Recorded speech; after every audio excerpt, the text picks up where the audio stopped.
Hello students,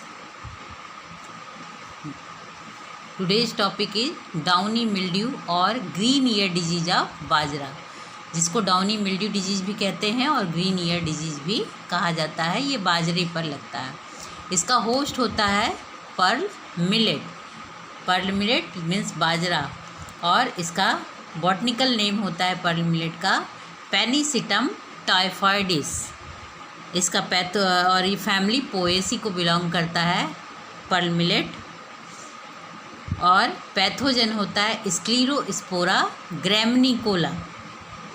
तो इसका pathogen स्क्लीरोस्पोरा ग्रैमनिकोला होता है, जो कि ऑब्लिगेट पैरासाइट होता है, जो कि फैमिली पेरेनोस्पोरेसी को बिलोंग करता है।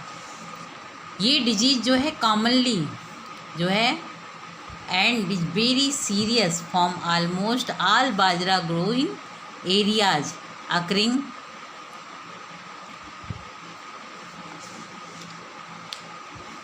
बटलर ने 1907 में फर्स्ट रिपोर्ट किया था इस डिजीज़ के बारे में। India is a sporadic form, क्योंकि इंडिया में जो है ये स्पोराडिक फॉर्म में बटलर ने इसको 1907 में इसके बारे में रिपोर्ट किया था। फिर माथुर एंड डलेला ने 1971 में एंड नेने एंड सिंह ने 1976 में जो है इस डिजीज़ के बारे में बताया था कि इससे जो होता है, इस डिजीज़ से बाजरा का जो प्रोडक्शन है उसमें जो है लगभग 27 से लेकर 30% तक लॉस होता है। An outbreak of the disease on an unprecedented scale have been evidence the Karnataka Maharashtra during the kharif season of 1975 and a loss of almost 100% has been recorded। इस डिजीज़ से जो है महाराष्ट्र और कर्नाटका, यहाँ पर खरीफ का जो सीज़न होता है 1975 में एस्टिमेट किया गया था कि इस डिजीज़ से जो है लगभग 100% जो है लॉस होता है बाजरे की प्रोडक्शन में। इसका जो सिम्टम्स होता है, सिम्टम्स इसके यहाँ फिगर में देखिए, जो सिम्टम्स आता है 2 स्टेज में आता है। पहला स्टेज होता है जो कि लीफ पर आता है, डाउनी मिल्ड्यू ग्रोथ जो होती है वो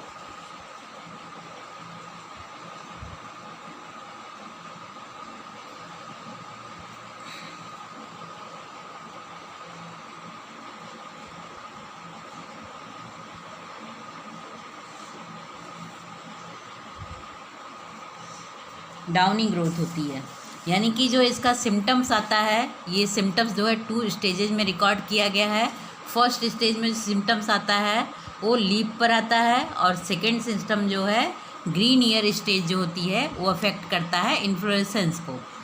how but downy mildew stage on leaves is not so conspicuous as the green ear stage and inflorescence. Downy mildew stage, the infected leaves start showing chlorotic streaks on their upper surface and just opposite to the streaks on the lower surface one can see a fine downy growth of the pathogen. After some times the chlorotic streaks turn brown, and in advanced stage the infected leaves become distorted, wrinkled and tend to split along the veins. तो इसमें जो पहली symptoms आती है जो कि leaf पर आता है, जिसको कि डाउनी मिल्ड्यू कहते हैं। ये डाउनी मिल्ड्यू में क्या होता है कि इसमें पहले जो होता है लीफ इन्फेक्टेड होती है, और ये इन्फेक्शन नीचे की ओर बढ़ता है, जिसे कि डाउनी मिल्ड्यू कहते हैं, डाउनी ग्रोथ कहते हैं। और ईयर पर जब इन्फेक्टेड होते हैं तो लीफ जैसे ही पहले दिखते हैं, और फिर ग्रीन ईयर स्टेज कहते हैं। सूट एंड बड भी डिफॉर्मेशन होता है, जिससे कि उसमें इन्फ्लोरेसेंस वगैरह जो होते हैं वो इन्फेक्टेड हो जाते हैं। तो कंप्लीट प्लांट इन्फेक्टेड होने पर शॉर्ट या डॉर्फ दिखाई देने लगता है, पूरा का पूरा पौधा ही डॉर्फ दिखाई देने लगता है। इन्फेक्शन के बाद जो लीफ में धीरे धीरे क्लोरोसिस जो है दिखाई देती है, जो ऊपरी भाग में स्ट्रिक्स के फॉर्म में धारियों के रूप में दिखाई देती है, इस तरह से स्टिक फॉर्म में दिखाई देती है। और उसके ठीक नीचे, स्टिक के ठीक नीचे मतलब लोअर सरफेस पर लीफ के जो है लोअर आउटग्रोथ दिखाई देती है, जिसे कि डाउनी मिल्ड्यू कहा जाता है।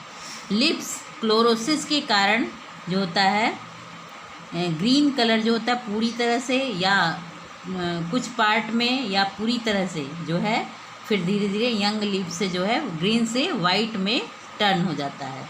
और लिप्स पर स्ट्रिक्स के रूप में वाइट वाइट स्ट्रिक्स दिखाई देते हैं, जिसको कि डाउनी मिल्ड्यू कहा जाता है। लीफ की जो लोअर सरफेस होती है उस पर जो है एकदम मतलब कि एकदम धुसाब वाइट कलर जिसे कहेंगे, जिसे डाउनी ग्रोथ कहते हैं, एकदम इसके लोअर सरफेस पे जहाँ पे स्ट्रिक्स है उसके ठीक नीचे वाइट कलर के पस्ट्यूल्स टाइप के दिखाई देते हैं। यंग लीफ में की अपेक्षा जो होती हैं, जो थोड़ी सी मेच्योर या पुरानी लीव्स होती हैं, उन पर जो है वाइट से फिर वो धीरे धीरे ब्राउन कलर में, वो स्टिक्स जो है वाइट से ब्राउन कलर में टर्न हो जाती हैं और डिफॉर्मेट होकर के, ट्विस्टेड होकर के और श्रीवेल यानी झुर्रीदार हो जाती हैं। सीडलिंग की लीफ जो है येलो कलर की हो जाती है और पूरा का पूरा पौधा जो है वो बौना रह जाता है, यानी कि ड्वार्फ रह जाता है, उसकी ग्रोथ जो है स्टंटेड हो जाती है। बट मेन सिम्टम्स जो होता है वो उसकी बाली पर आता है, यानी कि ईयर्स पर आता है, जो कि इन्फ्लोरेसेंस हेड को इन्फेक्टेड करता है। इन्फ्लोरेसेंस हेड पर ये जो सिम्टम्स होते हैं ये 3 उसमें दिखाई देते हैं। जैसे कभी कभी होता है कि पूरी की पूरी बाली जो होती है वो लीफी स्ट्रक्चर में चेंज हो जाती है, उसमें कहीं पर भी उसके ग्रेन्स नहीं पड़ता है। तो इस तरह से पूरी की पूरी बाली जो है पूरी की पूरी वो है इन्फेक्टेड कॉब जो है पूरा का पूरा लीफी मास में चेंज हो जाता है। कुछ में होता है कि जैसे इसमें दिखाई दे रहा है कि ऊपर कुछ पार्ट में दाने दिखाई दे रहे हैं और नीचे का पार्ट जो है वो जो है लीफी मास में कन्वर्ट हो गया है। तो इस तरीके से जो कॉब होता है, और कभी कभी निचले पार्ट में दाने दिखते हैं, जैसे कि नीचे के पार्ट में दाने दिखाई देंगे और ऊपर का पार्ट जो होता है पूरी तरह से लीफी मास में कन्वर्ट हो जाता है। तो ये पूरी की पूरी कॉब इन्फेक्टेड हो जाती है क्योंकि इसका इन्फ्लोरेसेंस जो है इन्फेक्टेड हो जाता है। तो ये जो इन्फेक्शन है इसमें मेन सिम्टम इन्फ्लोरेसेंस पर दिखाई देता है। जब ग्राउनी ईयर स्टेज आती है तो सिम्टम्स जो है which are more pronounced and considered the principal one, the whole or part of the ear is transformed into twisted leafy structures. This imparts the ear an appearance of green leafy mass and hence the name green ear. The transformation of floral parts into leafy structures is due to overdevelopment, जैसे hypertrophy या hyperplasia of the concerned tissues। यानी कि जो जो cob होते हैं, जो इसकी बाली होती है वो ग्रीन लीफी मास, ट्विस्टेड लीफी मास में कन्वर्ट हो जाती है, इसीलिए इसको ग्रीन ईयर डिजीज़ भी कहा जाता है। डाउनी मिल्ड्यू या फिर ग्रीन ईयर डिजीज़ भी कहा जाता है। ईयर डिफॉर्मेशन जो होता है 3 टाइप्स का होता है, जैसे कि कॉब की लेंथ जो होती पूरी सामान्य रहेगी और बट कंप्लीट ईयर जो है लीफी मास में कन्वर्ट हो जाएगा, चेंज हो जाएगा। और कभी कभी होता है कि कॉब की लेंथ जो है सामान्य रहती है और अपर पार्ट जो होता है उसमें जो होते ग्रेन रहते हैं, बट जो लोअर पार्ट होता है उसमें लीफी मास में ट्विस्टेड लीफी ग्रीन मास में कन्वर्ट हो जाते हैं। थर्ड स्टेज होती है कि कॉब का डेवलपमेंट कम्प्लीटली दब जाता है, मतलब पूरा कॉब जो है छोटा रह जाता है। फ्लोरल ऑर्गन के स्थान पर केवल लीफी स्ट्रक्चर्स ही ग्रो करते हैं और मास जो है, जो फ्लोरल मास है वो पूरी तरह से गुच्छे जैसा क्लस्टर में बन जाता है, जैसे ये फिगर में दिखाई दे रहा है। तो यहाँ पर जो इन्फ्लोरेसेंस की कंडीशन में कंप्लीट कॉब जो है वो ग्लूम्स, पेलिया और स्टेमेंस, पिस्टिल सहित जो है पूरी तरह से ग्रीन लीफ लाइक स्ट्रक्चर में चेंज हो जाता है। तो ये पूरी तरह से जब लीफ लाइक स्ट्रक्चर में चेंज हो जाता है तो इसको कहते हैं ग्रीन ईयर डिजीज। यानी कि 3 स्टेजेज में ये डिजीज दिखाई देती है, किसमें ऊपर दाने रहते हैं और नीचे जो होता है लिफी स्ट्रक्चर दिखाई देता है, और कॉब की जो लेंथ होती है वो सामान्य रहती है।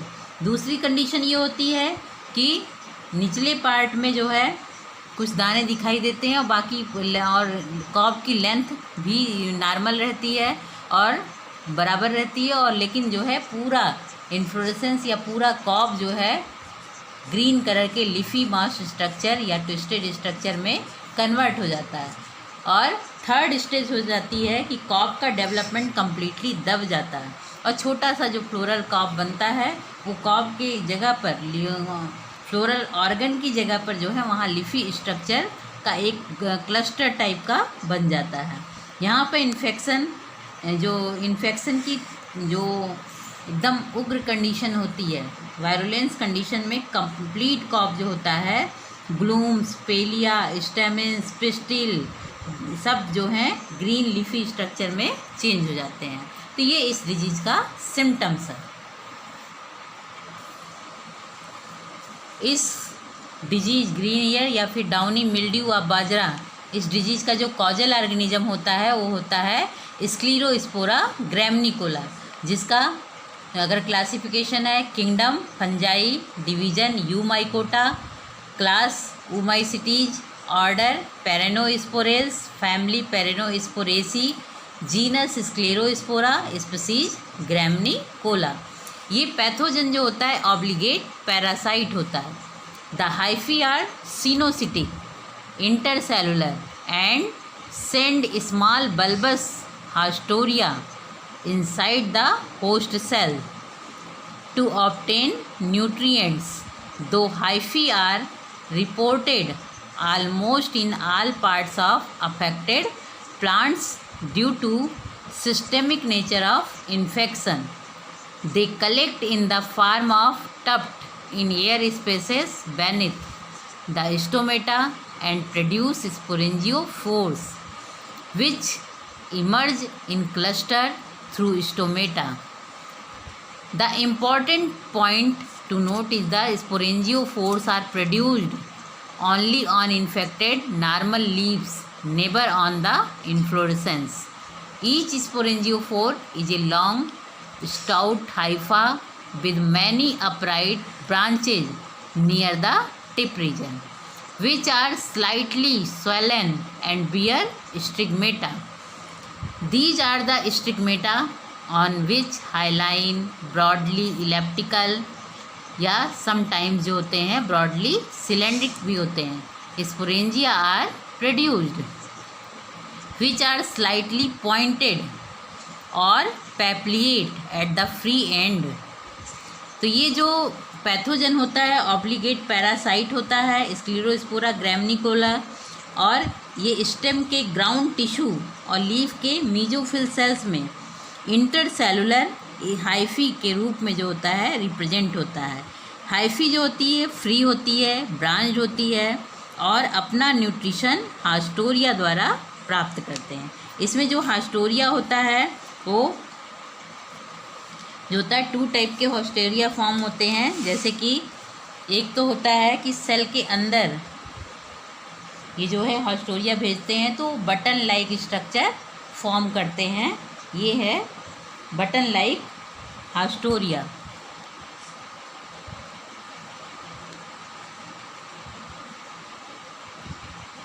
बटन लाइक हास्टोरिया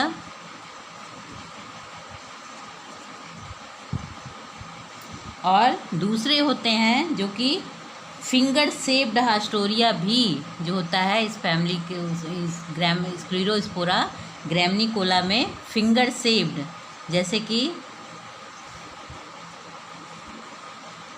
इस टाइप के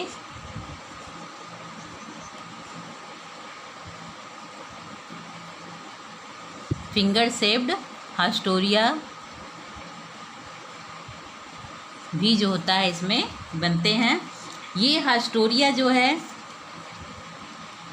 न्यूट्रिशन, ये हाइफा जो होते हैं इंटरसेलुलर स्पेसेस में फैल करके अपने हास्टोरिया को सेल के अंदर एंटर कराते हैं। और इसकी जो हाइफा होती है वो सिनोसिटिक होती है, यानी कि आसेप्टेट होती है और मल्टी न्यूक्लिएट होती है, इंटरसेलुलर होती है।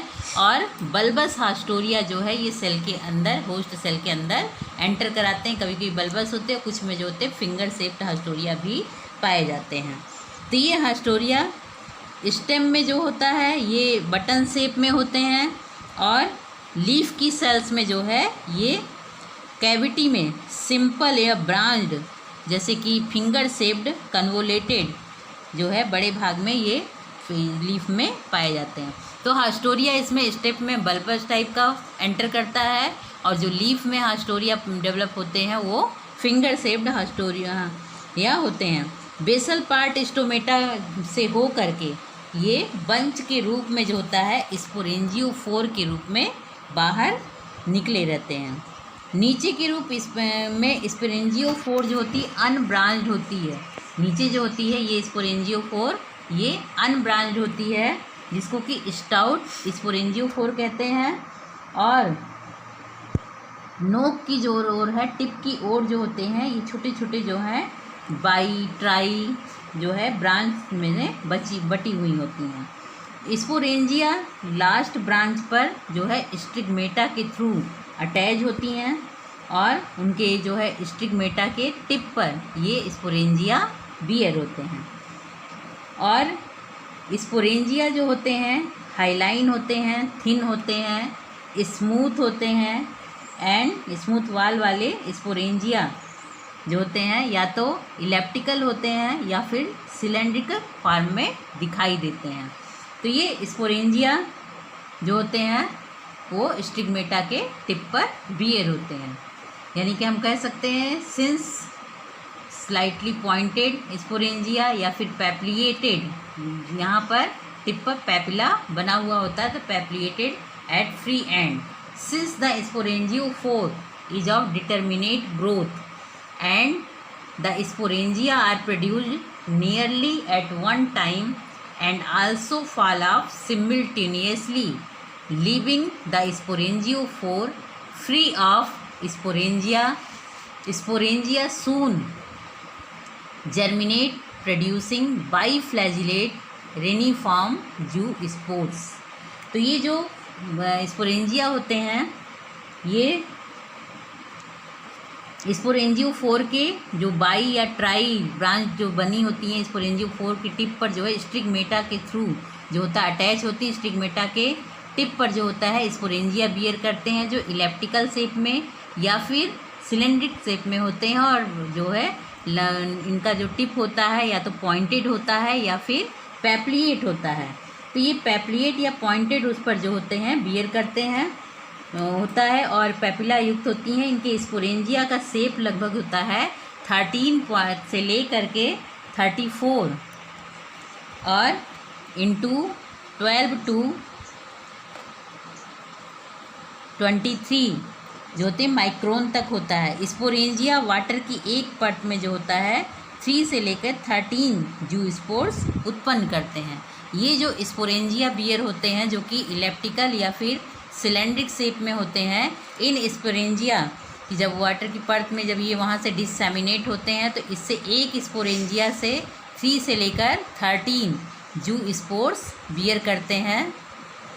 और ये जूस्पोर जो होते हैं ये रिनीफॉर्म या फिर कहेंगे कि जो है स्पोरेंजिया बियर होते हैं। ये जो स्पोरेंजिया रिनीफॉर्म होते हैं यानी कि किडनी शेप में और बाईफ्लैजिलेट होते हैं। 9 से लेकर 12 माइक्रोन डायमीटर में जो स्पोर्स होते हैं। स्क्लेरोस्पोरा का जो वो होता है कि एक स्पोरेंजिया से 3 से लेकर 13 जूस्पोर बियर होते हैं, जिससे कि जूस्पोर रिनी शेप्ड होते हैं और बाई फ्लैजिलेट होते हैं। और एक जूस्पोर जो होता है 9 से लेकर 12 माइक्रोन डायमीटर में होता है।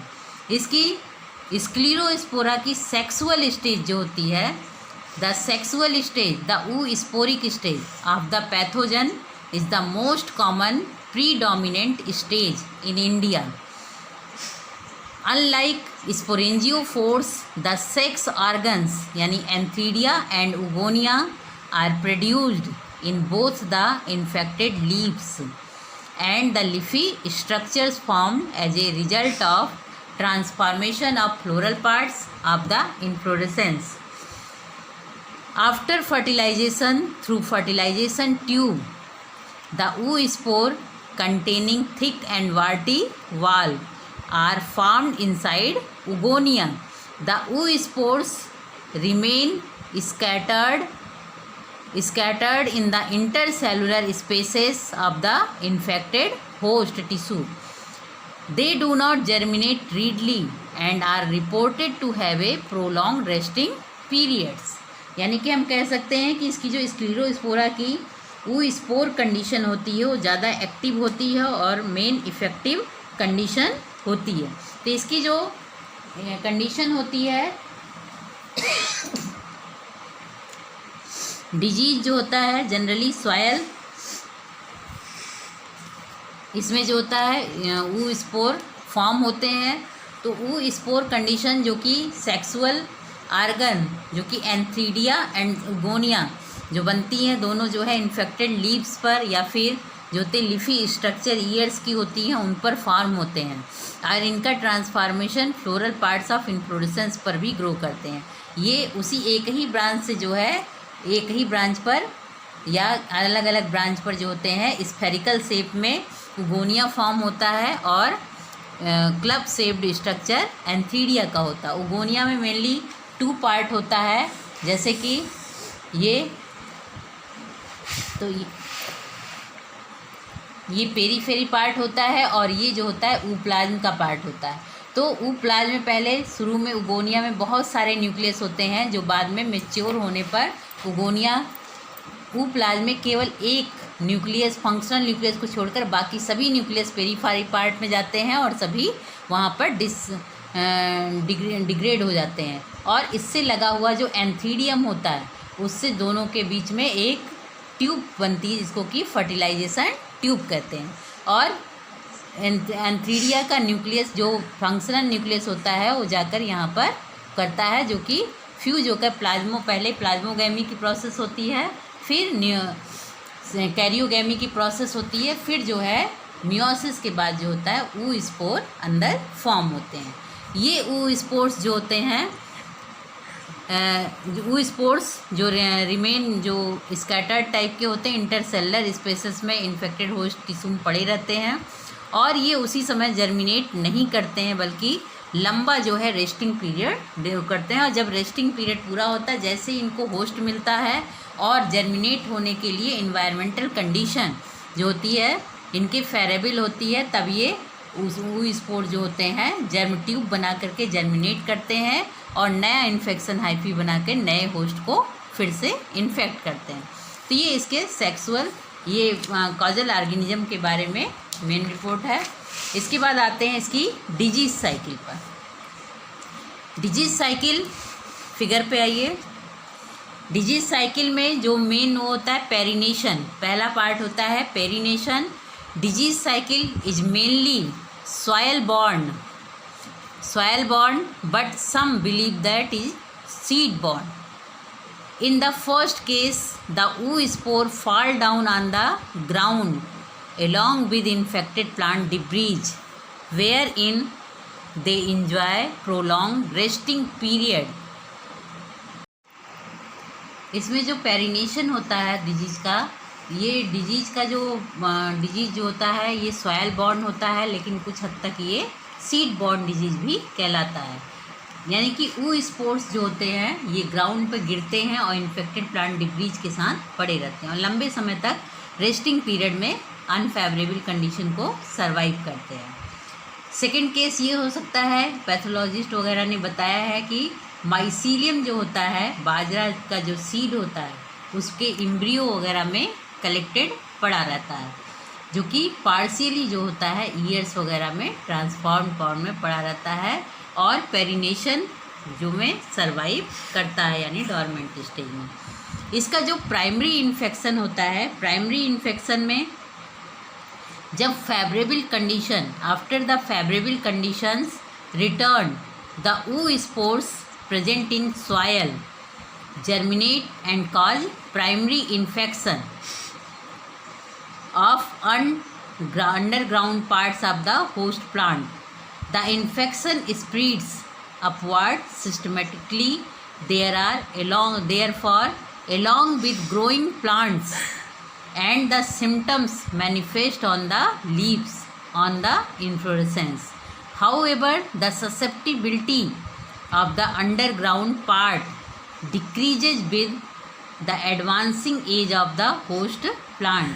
As stated, the primary infection results in the production of sporangiophores and sporangia on the infected leaves, which serve as the source of secondary infection during the same growing season.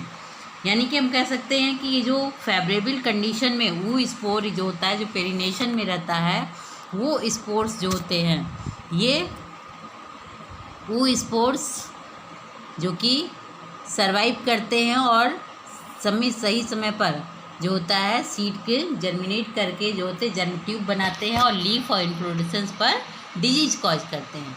Leaf पर जब ये enter करते हैं तब जो है germ tube बनाकर enter करने के बाद जो है होस्ट में जो इन्फेक्शन करते हैं, तो इंटरसेलुलर माइसीलियम ये अपने हास्टोरिया अंदर भेज करके वहाँ पर जो होता है अपना फूड एब्जॉर्ब करते हैं, न्यूट्रिशन एब्जॉर्ब करते हैं। फिर ये जो है हाइफा जो है माइसीलियम जो है सिनोसिटिक हाइफा फैलती, जिससे कि एक स्टाउट स्पोरेंजियोफोर बियर होता है। स्पोरेंजियोफोर पर जो होते हैं ये स्पोरेंजियोफोर जो कि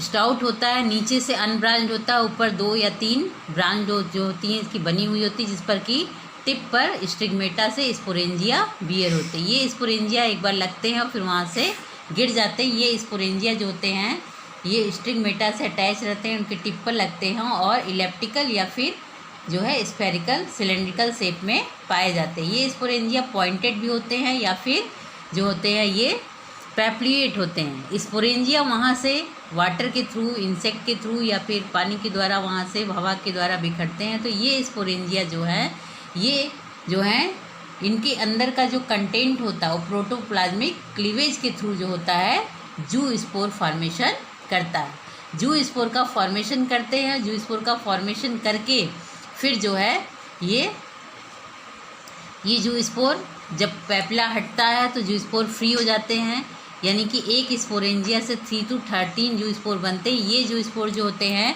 रिनी फॉर्म में होते हैं, रिनी फॉर्म स्टेज में होते हैं और बाई फ्लैजिलेट होते हैं और 3 से 13 तक जू स्पोर बियर होते हैं। ये जू स्पोर कुछ समय तक स्वार्म वाटर उसमें वो करते रहते हैं इन्फेक्शन, और ये जू स्पोर्स जो है फिर सेकेंडरी इन्फेक्शन कॉज करते हैं। प्राइमरी इन्फेक्शन में जो सेक्सुअल स्टेज होती है, पहला तो आसेक्सुअल स्टेज ये चली, दूसरी होती है सेक्सुअल स्टेज जिसको कि हैप्लोफेज कहते हैं। तो हैप्लोफेज और डिप्लोफेज में कंप्लीट होती है। तो सेक्सुअल स्टेज में क्या होता है कि जो वो स्पोर होते जर्मिनेशन के बाद होस्ट में इन्फेक्शन करते हैं, फिर ये मल्टी न्यूक्लिएट वो स्फीयर और वो स्पोर यानी कि गोनिया बनाते हैं और क्लब शेप एंथीडिया बियर करते हैं, जो कि एक ही ब्रांच से और 2 अलग अलग ब्रांच पर अटैच हो सकते हैं।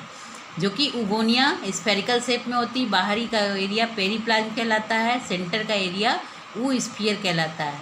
तो वो स्फीयर वाला पार्ट जो है जिसमें पहले शुरू में बहुत सारे मल्टी न्यूक्लियस होते हैं जो बाद में पेरीफेरल पार्ट में आ करके फिर वहाँ पे डिजनरेट होते हैं। केवल एक फंक्शनल न्यूक्लियस बचता है जिसको कि हम फीमेल न्यूक्लियस कहते हैं।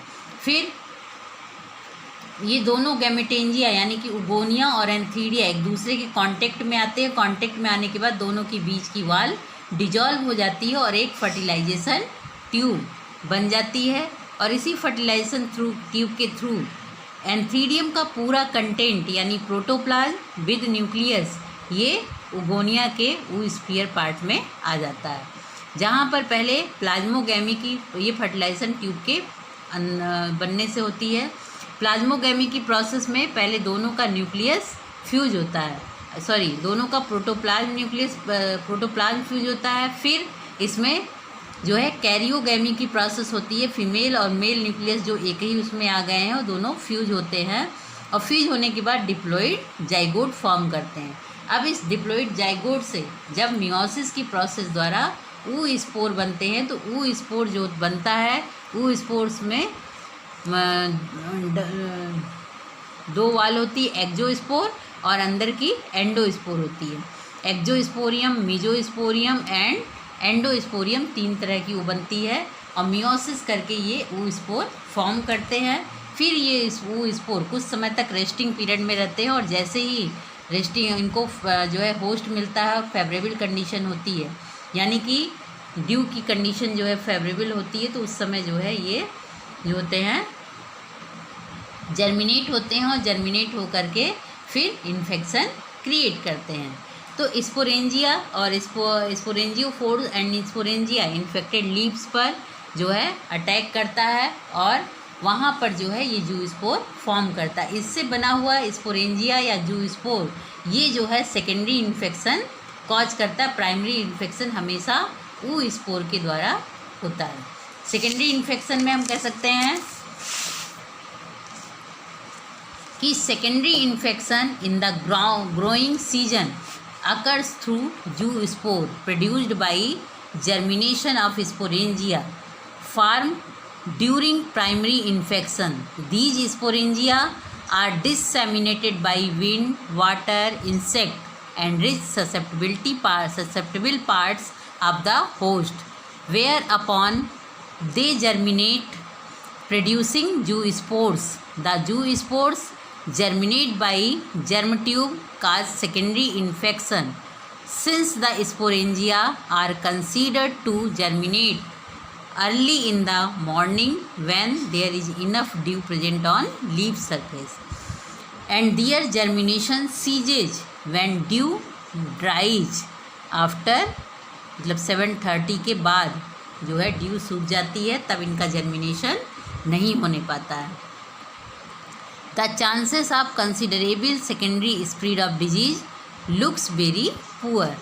Towards the end of growing season, the pathogen enjoys sexual course of reproduction, produces oospore within all infected parts, and oospores represent resting structures of the pathogen and serve as source of primary infection during the next growing season.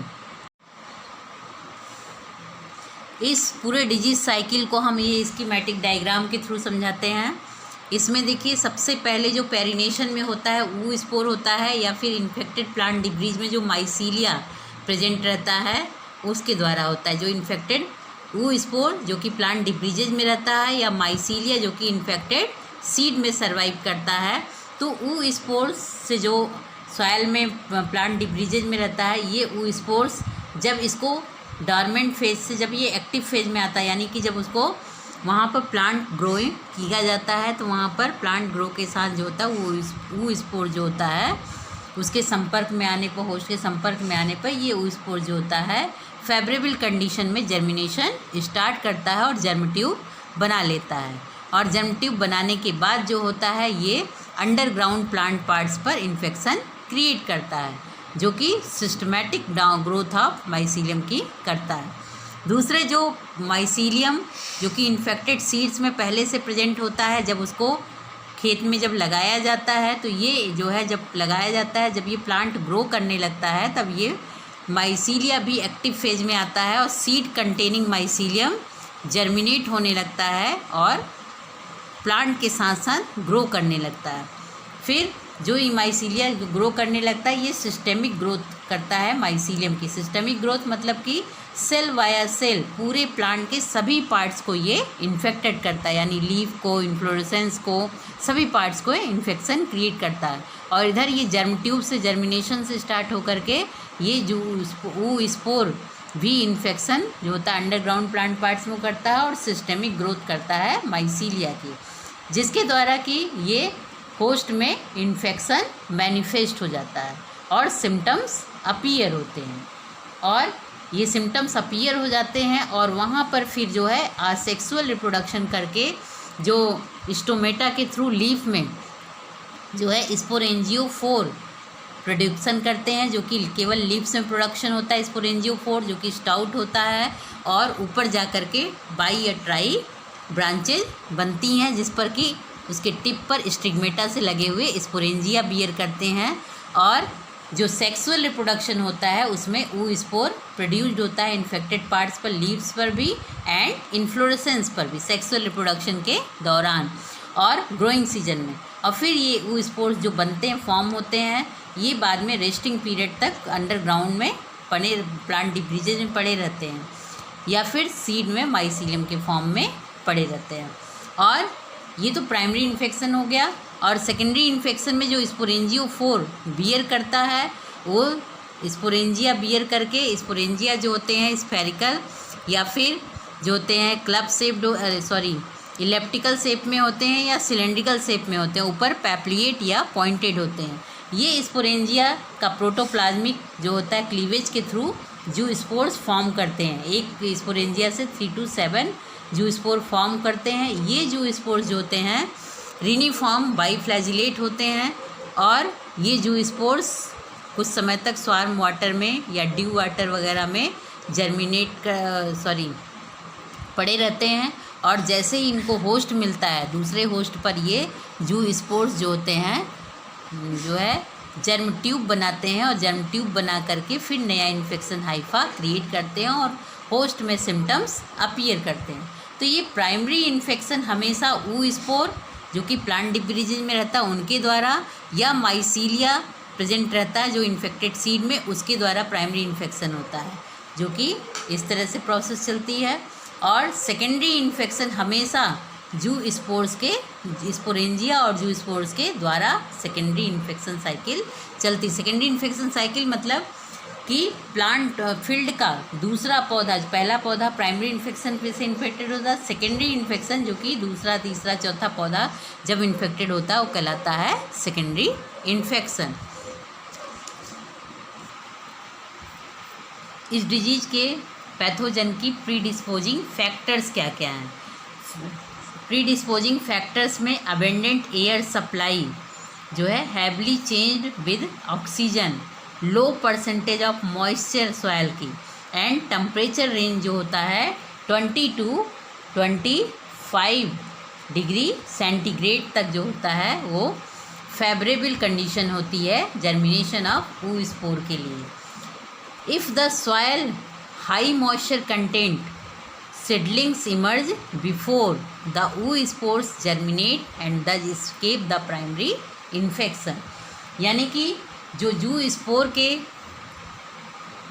के germination के लिए जो favourable condition होती है वहाँ पर जो होता है मॉइस्चर लो परसेंटेज होना चाहिए, ऑक्सीजन भी लो होना चाहिए, अबेंडेंट एयर सप्लाई होना चाहिए एंड टेम्परेचर रेंज जो है 20 से 25 डिग्री सेंटीग्रेड तक होगा, तब ये फेवरेबल कंडीशन होती है ऊ स्पोर के जर्मिनेशन के लिए। जब वहाँ पर हाई मॉइस्चर कंटेंट होता है और सीडलिंग इमर्ज होता है तो ऊ स्पोर आसानी से जर्मिनेट करता है और प्राइमरी इन्फेक्शन आसानी से कॉज करता है, यानी डिजीज को मैनिफेस्ट करने में लाभदायक होता है। इस डिजीज को मैनेज करने के लिए, इस डिजीज का मैनेजमेंट जो है सबसे पहले जो है इसमें कल्चरल प्रैक्टिसेस की जाती हैं, जिसमें कि मेन रोल प्ले करता है डिजीज कंट्रोल में। इसमें रहता है crop rotation, roguing, gap filling, deep ploughing, sun exposure and ploughed soil, removal of the infected crop debris or avoidance of monoculture. Crop rotation बहुत इफेक्टिव होता है और वाटर लॉगिंग जो होता है उसको अगर हमें बचाएं तो हम डिजीज़ से काफ़ी हद तक इसको बचा सकते हैं, यानी डिजीज़ का इंसिडेंस कम कर सकते हैं वाटर लॉगिंग को रिड्यूस करके। और उसके अलावा और सारे इफ़ेक्टिव कंट्रोल जैसे कि रेजिस्टेंट वैरायटी, जो कि कुछ रेजिस्टेंट वैरायटी को ग्रो करना सबसे बेस्ट मेथड होता है डिजीज़ कंट्रोल का, जिसमें कि HB5, NHB10, एंड NHB 14, ये जो है कॉमनली कल्टीवेटेड वैरायटीज़ हैं। उसके अलावा कुछ रेजिस्टेंट वैरायटी जो कि इंडियन कंडीशन में ओपन पॉलिनेटेड वैरायटी के रूप में जानी जाती है, जिसमें WCC 75, ICPT 8203 have shown durable resistant in our country.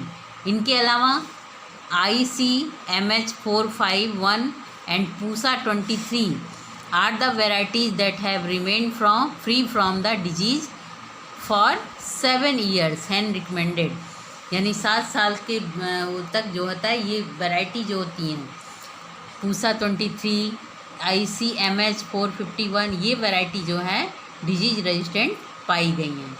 इनके अलावा हाइब्रिड जो है ICMH 88088, ये जो है प्रोड्यूस्ड होती हैं ICRAI CAT और हाई लेवल रेजिस्टेंस शो करती हैं, जो कि मिल्ड्यू और इल्ड में डेवनी मिल्ड्यू के प्रति रेजिस्टेंट होती हैं और इल्डिंग में बहुत बेटर होती हैं और बहुत अवेलेबल कल्टीवर होता है। इसको बोने से डिजीज लगने की संभावना कम हो जाती है। और इसका जो है केमिकल ट्रीटमेंट कर सकते हैं कुछ फंजीसाइड्स वगैरह के थ्रू, जैसे एग्रोसान GN प्लस 0.4% थायराम से अगर हम ट्रीट करते हैं 1.1% एग्रोसान GN एंड प्लस 0.4% थायराम, इनके साथ अगर हम ट्रीटमेंट करते हैं तो काफ़ी हद तक हम डिजीज़ को कंट्रोल कर सकते हैं, यानी 50% रिडक्शन डिजीज इंसिडेंस में हो सकता है। इनके अलावा कुछ फंजीसाइड जैसे Ceresan and captafol are also recommended for seed treatment. Ceresan and captafol के द्वारा सीड का ट्रीटमेंट अगर हम करें तो डिजीज इंसिडेंस को कम कर सकते हैं। इनके अलावा सीड ट्रीटमेंट विद रीडोमिल, जो कि 8 ग्राम पर केजी ऑफ सीड के हिसाब से अगर हम उसको सीड का ट्रीटमेंट करें, और इसके अलावा जो है उसमें 0.1% रीडोमिल 20 डेज़ के बाद फिर से प्लांटेशन के अगर हम उसको अप्लाई करें तो हम डिजीज इंसिडेंस को काफ़ी हद तक कम कर सकते हैं। कुछ पैथोलॉजिस्ट रिपोर्ट करते हैं कि सीड ट्रीटमेंट जो है क्रूड एक्सट्रैक्ट, जिसमें कि Vinca rosea, Ocimum sanctum, Allium sativum, Datura stramonium, अजार्डिक्टा indica, Thuja sinensis, Parthenium hysterophorus and reduces disease incidence and increases crop yielding. यानी कि इनको जो है हम इन प्लांट्स को, कुछ पैथोलॉजिस्ट ने किया है कि अगर कुछ एक्सट्रैक्ट इन प्लांट का जैसे ऑसिमम सेंटम, एलियम सटाइबम, धतूरा, अजार्डिक्टा और पार्थीनियम वगैरह का एक्सट्रैक्ट के थ्रू जो है अगर हम ट्रीटमेंट करें तो डिजीज इंसिडेंस को हम काफ़ी हद तक कम कर सकते हैं। जैसे कि नीम की खली वगैरह डाल करके हम एक तो डिजीज इंसिडेंस कर सकते हैं, दूसरी जो है क्रॉप यील्डिंग को हम इंक्रीज कर सकते हैं। इसके अलावा ragging of disease bearing plants within a month of sowing followed by Dithen M45 spraying also helps controlling the disease। इसके अलावा डाइथेन M45 जो कि ब्रॉड स्पेक्ट्रम का फंजीसाइड होता है, इसकी स्प्रे करने से डिजीज इंसिडेंस को हम डिजीज को पूरी तरह से कंट्रोल कर सकते हैं। That's all, thank you.